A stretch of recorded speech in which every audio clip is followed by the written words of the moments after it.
سامعین محترم، یہ جہاں 2-3 تبدیلیاں آئی ہیں وہاں ایک تبدیلی ہمارے شہر میں آئی جس کا جو ایک مخصوص سیکشن ہے میڈیا کا، اس کے اوپر بہت واویلا مچایا گیا، اور وہ تبدیلی تھی چناب کالج جھنگ کی پرنسپل شپ کی تبدیلی۔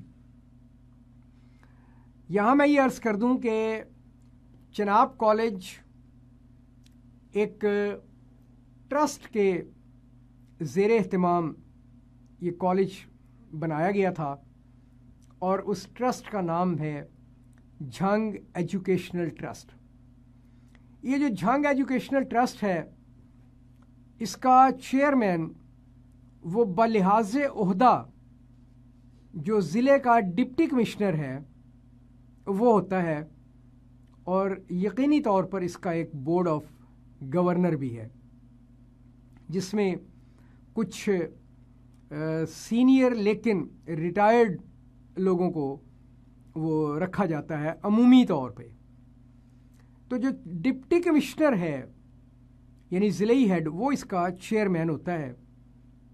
یہاں پہ چودھری محمد سلیم کمبو 1990 میں، وہ 90 سے بھی شاید پہلے ہی 89 میں یا 90 میں وہ یہاں ڈپٹی کمشنر آئے، جن کے زمانے میں اس کو یہ آئیڈیا جو ہے اس کو میٹیریلائز کرنے کی کوشش کی گئی، لیکن کام سٹارٹ ہوا جب اطہر طاہر صاحب یہاں جھنگ ایجوکیشنل ٹرسٹ کے چیئرمین بنے، یعنی وہ ڈپٹی کمشنر بنے۔ جھنگ ایجوکیشنل ٹرسٹ کو جیٹ بھی کہا جاتا ہے، JET۔ تو یہ جیٹ تعیناتی کرتا ہے پرنسپل کی بھی، اور فائنلی پھر وہ اپروول بھی دیتا ہے جو یہاں پہ پروفیسرز ہیں، ٹیچرز ہیں، ان کی، اور اسی طریقے سے پھر اس کی فائنینس کمیٹی ہے جو اس کا بجٹ وغیرہ تیار کرتی ہے، کیونکہ اس کے ایک فائنینس سیکریٹری بھی ہیں۔ سامعین محترم، ظہیر کاظم صدیقی صاحب جو بیسیکلی کراچی کے رہنے والے تھے، انہیں اطہر طاہر صاحب اس پروجیکٹ کے لیے یہاں لے کر آئے تھے، اور اس کی وجہ یہ بتائی گئی تھی کہ ظہیر کاظم صدیقی اور اطہر طاہر جو ہیں یہ ایک زمانے میں کو کلاس فیلو بھی تھے اور آپس میں بڑے اچھے دوست بھی تھے۔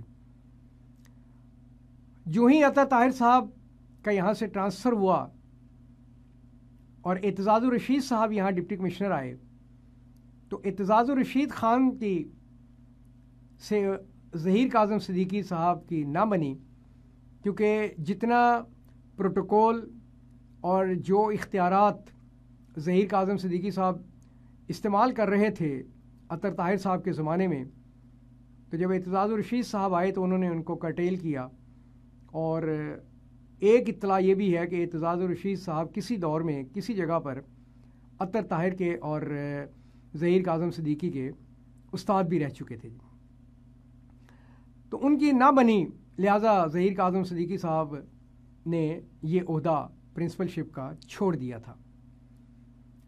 جب چھوڑ دیا انہوں نے، اس کے بعد پھر ایک طارق صاحب تھے، طارق ہندلانہ صاحب شاید، وہ یہاں پر لائے گئے۔ وہ بھی ایک پبلک اسکول کے کسی پہاڑی علاقے میں وہ پرنسپل صاحب رہ چکے تھے، ایجڈ تھے، اس لیے ان کی میں وہ تھرل نہیں تھی جو کہ ہونی چاہیے تھی ایسے ادارے میں، لیکن وہ اپنی مدت انہوں نے پوری کی، ایکسٹینشن بھی ان کو ملی۔ پھر بعد میں یہاں پہ 2-3 اور بھی پرنسپلز آئے، جن میں ایک خاتون بھی تھیں اور ایک ونگ کمانڈر بھی تھے، لیکن دونوں یہاں پہ نہ چل سکے۔ پھر داؤد خان صاحب یہاں پہ پرنسپل آئے، جن کا تعلق گوجرانوالہ سے تھا، وہ انگلینڈ وغیرہ میں بھی کافی عرصہ رہ چکے تھے۔ داؤد خان نے کالج کو تھوڑا پروموٹ کیا، نو ڈاؤٹ، لیکن ایک ڈپٹی کمشنر صاحب کے ساتھ، DCO کے ساتھ ان کا نبھا نہ ہو سکا، جس کی بنا پر انہیں بھی یہ عہدہ چھوڑنا پڑا۔ اور وائس پرنسپل زاہد خورشید لودھی صاحب کو چارج دے دیا گیا۔ زاہد خورشید لودھی صاحب نے کامیابی کے ساتھ، بہت کامیابی کے ساتھ یہاں پہ 7-8 سال ایز پرنسپل گزارے۔ اس سال ان کے عہدے کی جب مدت یعنی ایکسٹینشنز کے بعد ختم ہوئی تو 2 آراء تھیں، بلکہ 3 آراء تھیں۔ ایک یہ تھی کہ لودھی صاحب کو ہی مزید ایکسٹینشن دے دی جائے، لیکن کچھ یوں لگ رہا تھا کہ جیسے نہ انتظامیہ انہیں ایکسٹینشن دینے میں انٹرسٹڈ ہے اور نہ وہ ان ایکسٹینشن لینے میں انٹرسٹڈ ہیں۔ دوسری آپشن یہ تھی کہ جس طرح لودھی صاحب وائس پرنسپل تھے اور انہیں پرنسپل کا عہدہ دے دیا گیا، اسی طریقے سے جو لودھی صاحب کے ساتھ وائس پرنسپل تھے مہدی شاہ صاحب، انہیں پروموٹ کر کے پرنسپل لگا دیا جائے، لیکن وہ بھی نہ ہوا، اگرچہ کچھ عرصہ کے لیے ان کے پاس آفیشیٹنگ چارج بھی رہا۔ انٹرویوز ہوئے، سیٹ ویکنٹ ڈکلیئر کر دی گئی، انٹرویوز ہوئے اور ایک خاتون جن کا نام میڈم نصرت سہیل ہے، ان کی ریکروٹمنٹ ہو گئی ایز پرنسپل۔ نصرت سہیل صاحبہ کی جو ہی یہاں پہ تعیناتی ہوئی تو ہمارے سوشل میڈیا کا ایک مخصوص سا ایک گروپ ہے جس نے ان کے خلاف ایک مہم کا آغاز کر دیا اور یہ کہا گیا کہ ان کو چناب کالج چنیوٹ سے کرپشن کی بنا پر نکالا گیا وغیرہ وغیرہ، اور جس کو چناب کالج چنیوٹ سے نکالا گیا اس کو یہاں پہ کیوں رکھا گیا۔ یہ بھی کہا گیا کہ ان کی ایج 60+ ہے، تو ایسا کیوں ہوا؟ میرے پاس کوئی ثبوت نہیں ہے کہ میں اس پہ بات کر سکوں، کیونکہ جنہوں نے رکھا ہے ان کی یہ ذمہ داری ہے، اور ان تمام جو باتیں ہیں ان کا جواب بھی ان کے پاس ہوگا، اور ظاہر ہے انہوں نے سب چیزوں کی وہ کر لی ہوگی۔ میں تو صرف اتنا کہنا چاہ رہا ہوں کہ آج مجھے چناب کالج جانے کا اتفاق ہوا۔ ہم ہر سال وہاں پہ ایک پروگرام کرتے ہیں، اور وہ پروگرام ہوتا ہے کہ جو بچے میٹرک کے سالانہ امتحان میں اپنے اپنے سکول میں، سرکاری سکول میں ٹاپ پوزیشن لے کر چناب کالج میں داخل ہوتے ہیں، ان بچوں کو ہم ایک تقریب وہاں پر منعقد کر کے ان بچوں کو ہم پرائزز دیتے ہیں۔ ہمارا اس سے زیادہ کوئی نہ تعلق ہے نہ انٹرسٹ ہے۔ لودھی صاحب کے زمانے میں ہمیں یہ سہولت ملتی رہی اور ہر سال ہمیں پتہ ہوتا تھا کہ ہم نے یہ پروگرام کرنا ہے۔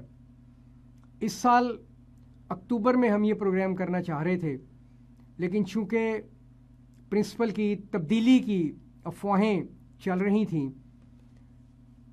تو ہم نے یہ سوچا کہ یہ دیکھ لیتے ہیں کہ اونٹ کس کروٹ بیٹھتا ہے۔ جب یہ حتمی طور پر یہ معاملہ طے ہو جائے گا اس کے بعد پھر آنے والے پرنسپل سے ہم بات کریں گے، ہمیں اجازت وہ دیتے ہیں یا نہیں دیتے۔ سو اس سلسلے میں تو آج ان کے پاس گیا۔ وہاں پر جانے کے بعد تبدیلی یہ نظر آئی مجھے تو کہ باہر ہی ایک مجھے پی این نے یہ کہا کہ جی آپ نے پہلے اپنا کارڈ وہ پی اے صاحب کو دینا ہے، اس کے بعد پھر وہ آپ کو بلایا جائے گا۔ میں نے کہا بھائی میں تو پہلے بھی کبھی بغیر اجازت نہیں گیا، میرا تو یہ ریکارڈ ہے۔ حالانکہ زاہد خورشید لودھی صاحب جو ہیں وہ میرے تو محلے دار بھی ہیں، اور میرا تو بہت پرانا جو ہے وہ ہمارے بلکہ بزرگوں کا آپس میں بھی تعلق ہے، تو یہ تو میڈم ہیں اور پھر نئی آئی ہیں۔ تو اینی ہاؤ میں نے اپنا کارڈ جو ہے وہ اندر بھجوایا، تو 2-4 منٹ کے بعد انہوں نے مجھے تو اندر بلا لیا۔ تقریباً 10 سے 15 منٹ میری ان سے بات چیت ہوئی۔ مہدی شاہ صاحب بھی موجود تھے۔ میں نے جب اپنے آنے کا مدعا بیان کیا تو انہوں نے تو بہت اپریشیٹ کیا۔ انہوں نے کہا کہ یہ تو بڑی زبردست بات ہے کہ ان بچوں کو جو سرکاری اسکولوں سے ہیں، ٹاپر ہیں، آپ ان کے لیے اتنا کچھ کرتے ہیں، تو ہم آپ کو فیسیلیٹیٹ بھی نہیں کریں گے. یہ تو بڑا زبردست پروگرام ہے. اور جب آپ, میں نے کہا جی ابھی طے کر لیتے ہیں. بہرحال وہ دسمبر کی تاریخ مقرر ہوئی کہ ہم دسمبر میں یہ پروگرام کریں گے. تو انہوں نے کہا کہ جی ہماری طرف سے پورا آپ کو تعاون ہوگا, کیونکہ اس میں تو ان بچوں کی حوصلہ افزائی ہے, اور پھر ہمارے بچوں کو یہاں آ کر آپ نے انعامات وغیرہ دینے. لیکن جو ان کا سٹائل تھا, جو گفتگو کا سٹائل تھا, جو بولنے کا طریقہ کار تھا, وہ تھا کچھ انگلش سٹائل, کیونکہ وہ زیادہ تر گفتگو وہ انگریزی میں کر رہی تھیں. تو اس وقت مجھے یہ کلک ہوئی بات.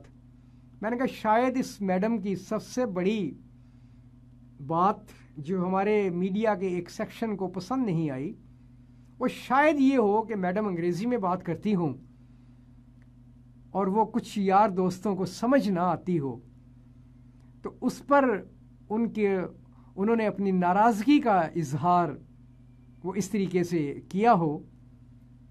اینی ہو, میری ویل وشز وہ ہمیشہ چناب کالج کے ساتھ رہی. میں ہر ظہیر کاظم صدیقی سے لے کر اب میڈم نصرت تلک ہر پرنسپل کے لیے دعا گو رہا کہ یہ کامیاب ہو, کیونکہ ہیڈ اگر کامیابی سے چلائے گا ادارے کو تو اس ادارے سے ہمارے ہی بچے پڑھ کے باہر نکلیں گے نا. اور جتنی ایکسپینشن اس میں ہوگی ہمارے شہر کے بچے اتنے ہی ایکاموڈیٹ ہوں گے. اور اب تو چناب کالج میں دوسرے صوبوں سے بھی بچے آ کر داخل ہیں, وہ پڑھ رہے ہیں.